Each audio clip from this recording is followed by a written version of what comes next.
2. 뿌리가 견고하면 가지가 무성하다. 지심기명래 영산당시 수불부촉 10대 제자 16성 500성 독수성 내지 1200 제대하란 무량자비 성중.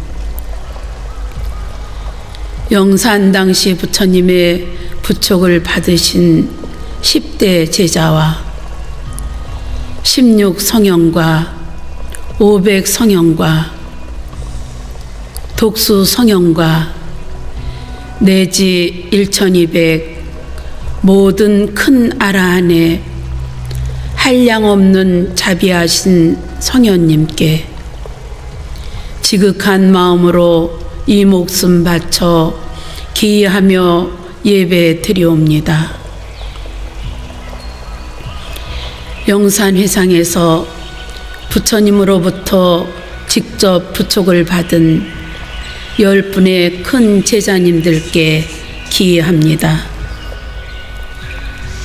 16분의 성현과 500분의 성현과 독수 성현에게 기하며 받도옵니다. 그리고 1200분의 모든 큰 성현들과 한량없이 자비하신 여러 성현님들께 지극한 마음으로 이 목숨 다해 기하며 받도옵니다. 5번째 지심기명래도 승가에 대한 것인데 보살님 다음으로 부처님을 따르던 제자들에 대한 예배입니다. 부처님께서 살아계실 때 영축산에서 최후 10여 년 동안 법을 설하시던 시대를 영산당시라고 말합니다. 이 시기에 교화가 최고로 빛을 발했으며 주로 법화경이 설해졌습니다. 영산당시는 부처님의 일생 중에서 가장 전성기에 해당되던 빛나던 때였습니다. 부처님께서 가장 왕성하게 전법하던 때에는 많은 제자들이 항상 부처님을 따라다녔습니다. 그 제자들에게 부처님께서는 유언을 남기셨습니다. 수불부촉은 부처님의 직접적인 부탁을 받는 것을 말합니다. 다시 말해서 부처님께서는 열반 후에 어떻게 법을 전하고 수행할 것인가에 대한 부탁을 제자들에게 내린 것입니다. 부처님의 유촉을 직접 받은 훌륭한 제자는 대단히 많지만 그 중에서 10분을 둔 것입니다. 그 10대 제자는 역사적으로 모두 실존했던 인물로 각자의 능력이 출중해서 저마다 또 다른 이름을 갖고 있습니다. 그 10분을 나열해 보면 지혜제일 사립을, 신통제일 목건년, 두타제일 마아가섭, 천안제일 안하율, 해공제일 수보리, 설법제일 부르나, 논의제일 가전년, 지계제일 우바리, 밀행제일 라울라, 다문제일 아난타입니다. 사리부는 부처님의 제일 큰 제자로서 사리자라고도 하는데 반야신경과 법화경의 주인공으로 지혜가 무궁하여 모든 의욕을 푸는 데 있어서 그를 따를 자가 없었다고 합니다. 묵건녀는 목련존자라고도 하는데 신통을 얻은 후 지옥에서 고통받고 있는 어머니를 천도했다는 지극한 효도 이야기는 너무나 유명합니다. 사리불가 묵건녀는 석가모니 부처님보다 먼저 인멸했기 때문에 교단의 우두머리는 다음에 마하가섭에게 돌아갔습니다. 마하가섭은 수욕지족의 두타행을 실천한 분으로 부처님의 열반 후 불교 교단의 상수가 되었습니다. 특히 선종에서는 부처님의 법을 받은 제1조로 여기는 분입니다. 아나율은 항상 잠이 많아 부처님 앞에 앉아 졸다가 꾸중을 들은 뒤 그때부터 자지 않고 수행정진하다가 눈이 멀었으나 끝내 천안통을 얻었다고 합니다. 수보리는 금강경의 주인공으로 공의 이치를 분별하는 데는 그를 따를 자가 없었다고 전해집니다. 푸르나는 부처님의 법을 광설하여 의리를 분별하는 데 가장 수승한 분으로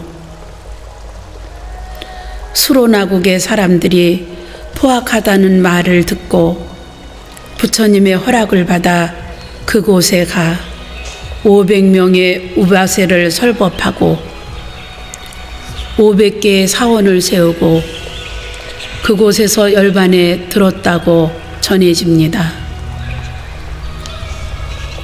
가전녀는 국왕의 명을 받고 부처님을 영접하러 갔다가 법을 듣고 출가한 사람입니다.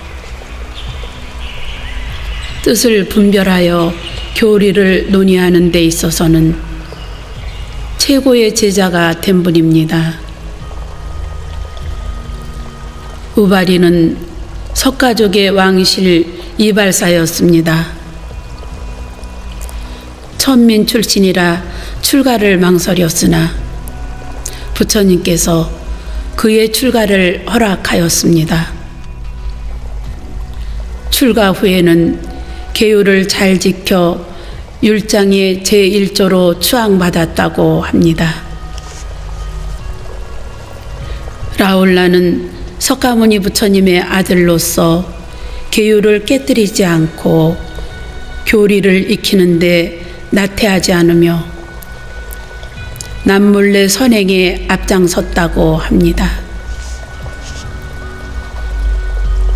아난타는 부처님을 가장 오래 모시고 설법을 가장 많이 들었습니다.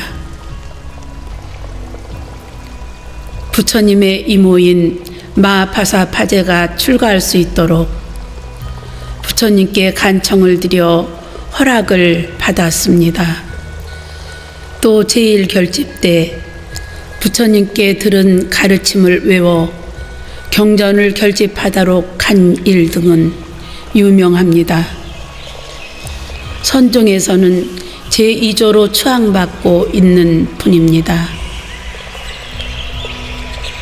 부처님을 따르던 제자는 수없이 많았지만 그 중에서도 10명의 빼어난 수제자에 대해서는 우리가 잘 이해하고 있어야 합니다. 부처님의 10대 제자를 비롯해서 계속해서 이어지는 부처님의 제자들은 16성인, 500성인, 독수성인, 1200성인 등 헤아릴 수 없이 많습니다. 그런 자비스러운 성인들께 지극한 마음으로 예배를 드리는 것입니다. 이 대목에서 나오는 아라한이라고 하는 것은 그냥 줄여서 나안이라고 합니다. 아라한은 수양이 높고 돌을 많이 닦은 성인을 이르는 말입니다.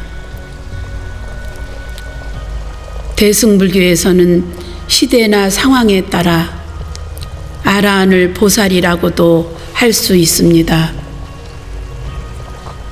그 뜻의 차이는 있지만 흔히 선지식, 큰 스님, 은공 등으로 불리워집니다. 16성은 16나안을 말합니다. 500성은 500나안이라고 해서 그분들을 모셔놓은 유명한 사찰도 많이 있습니다. 전에 내려오는 이야기로는 500마리의 원숭이가 부처님께 공양을 올린 공덕으로 500나안이 되었다고 합니다.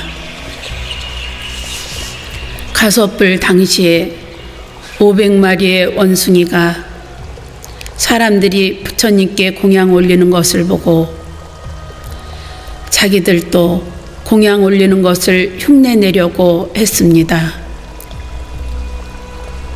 500마리의 원숭이들은 남들과는 다른 공양을 올리기로 의논했습니다.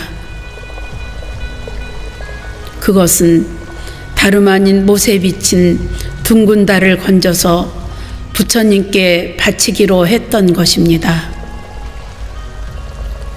500마리의 원숭이들은 나무에 올라가 서로 손을 뻗어 맞잡고 줄처럼 길게 늘어뜨려 물속에 비친 달을 건지려고 애쓰다가 그만 모두 죽게 되었습니다.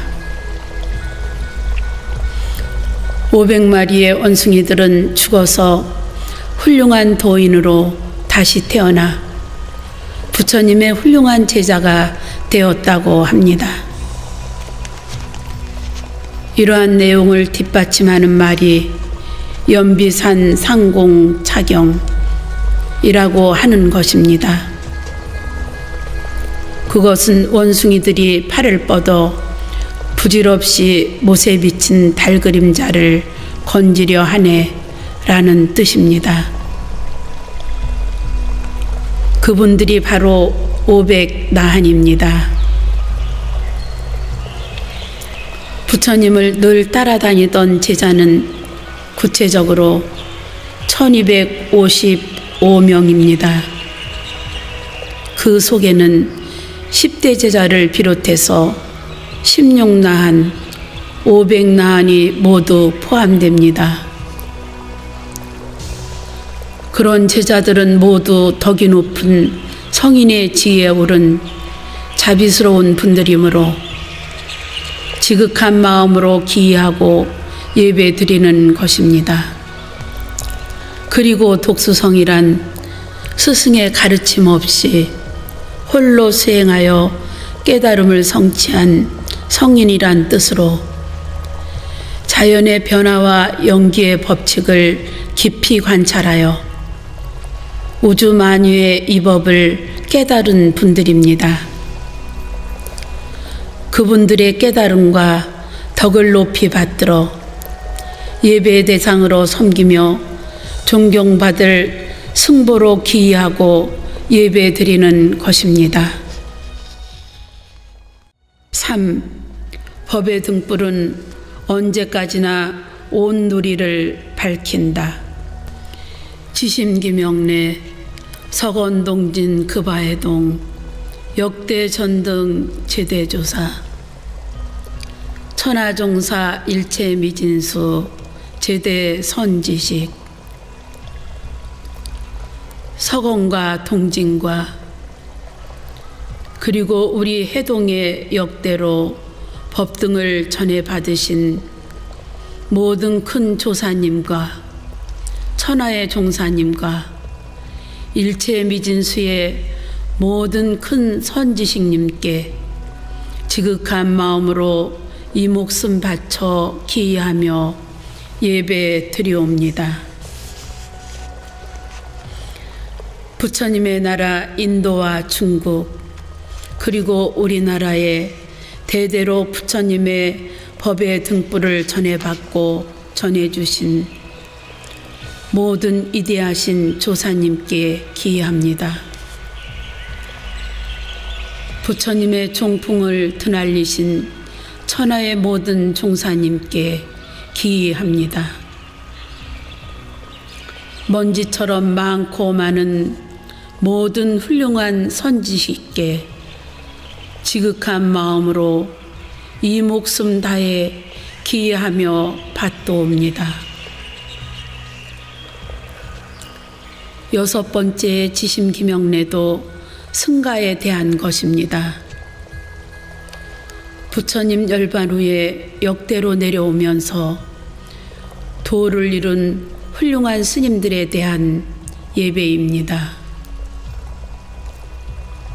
오늘날 부처님의 법이 이 땅에 전해질 수 있었던 것은 먼지처럼 헤아릴 수 없이 많은 큰 스승들이 있었기 때문입니다. 그렇기 때문에 그분들에게 지극한 마음으로 기하며 예배드리는 것입니다. 석원동진 그바해동에서 석원은 인도, 동진은 중국, 해동은 우리나라를 일컫는 말입니다. 이렇게 삼국을 거치면서 불법이 전해진 것입니다.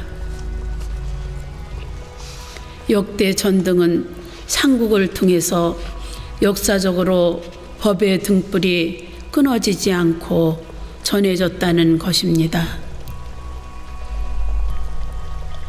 불법을 전한 헤아릴 수 없이 많은 훌륭한 여러 도인 스님으로 조사와 종사와 선지식이 있습니다.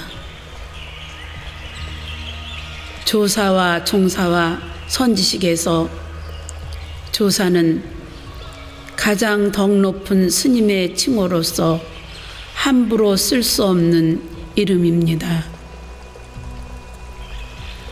조사 다음으로 높은 스님을 일컬어 종사라고 칭하는데 돌아가신 후에 붙이는 수가 많습니다.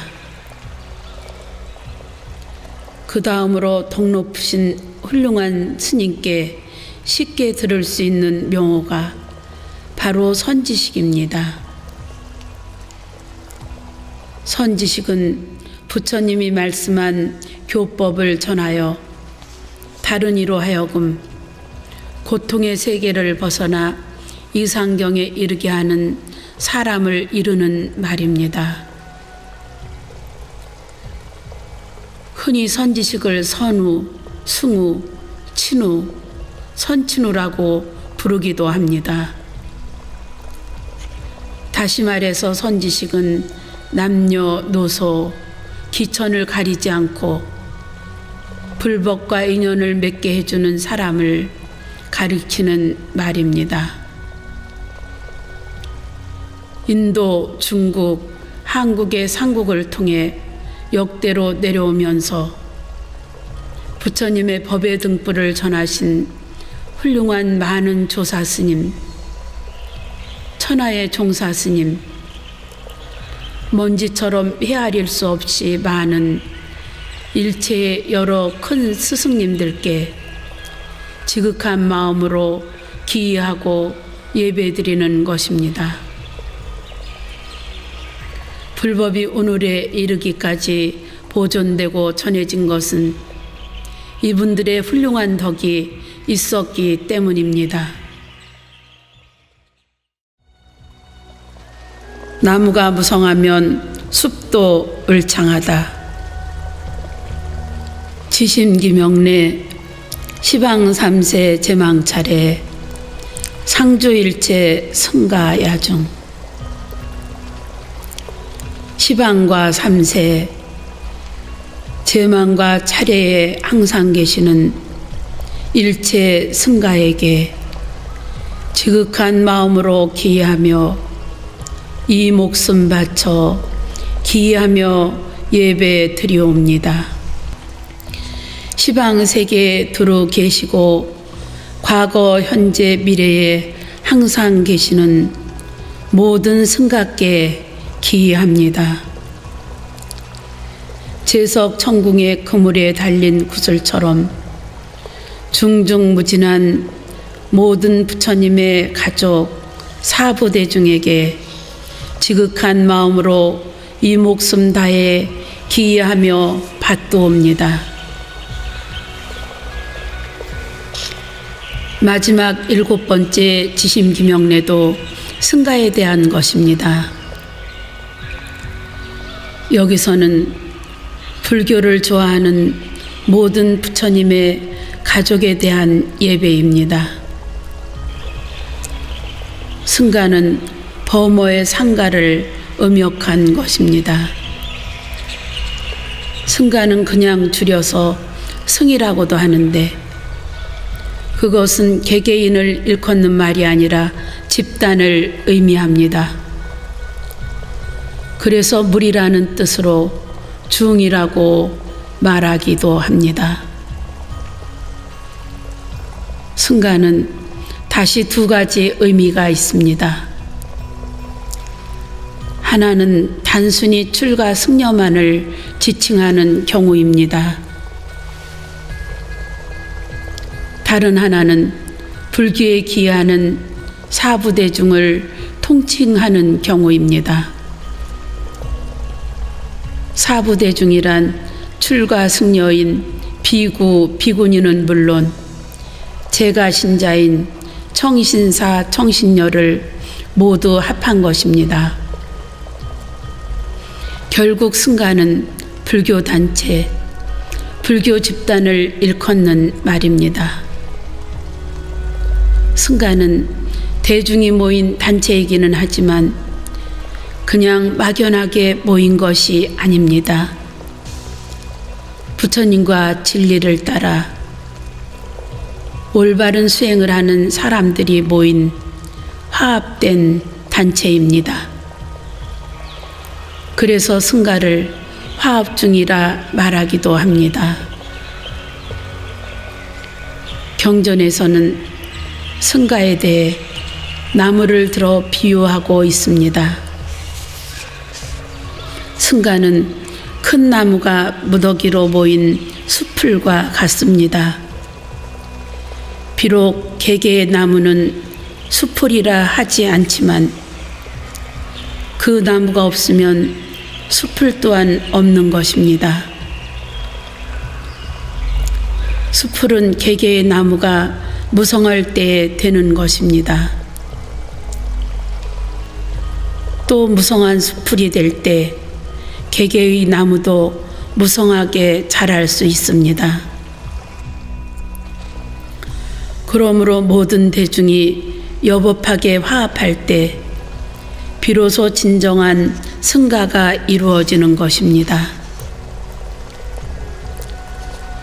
승가란 진리와 더불어 살려는 어진이들의 집단입니다. 개인의 생사해탈은 물론이거니와 남도 그렇게 하여 하나로 화합될 때 바람직한 승가가 되는 것입니다. 승가와 떼어서 생각할 수 없는 것이 바로 계율입니다. 만약 승가에서 계율이 없어진다면 그것은 승가의 기능을 상실한 것과 같습니다. 계율에 대해서는 앞에서도 살펴보았듯이 형식적인 계율 자체에 얽매일 것이 아니라 자기 수양의 밑거름으로 삼아야 할 것입니다. 승가의 의미와 함께 계율이란 강압적이며 고속적인 것이라기보다는 자율적인 행위의 덕목으로 삼아 수행을 도와주는 것으로 받아들여야 할 것입니다. 부처님의 근본 사상에 비추어 볼 때 모든 사람은 예배를 받아 마땅한 존재입니다. 그렇기 때문에 시방과 3세에 두루 넓게 펼쳐져 있는 부처님의 모든 가족들에게 지극한 마음으로 기이하고 예배 드리는 것입니다.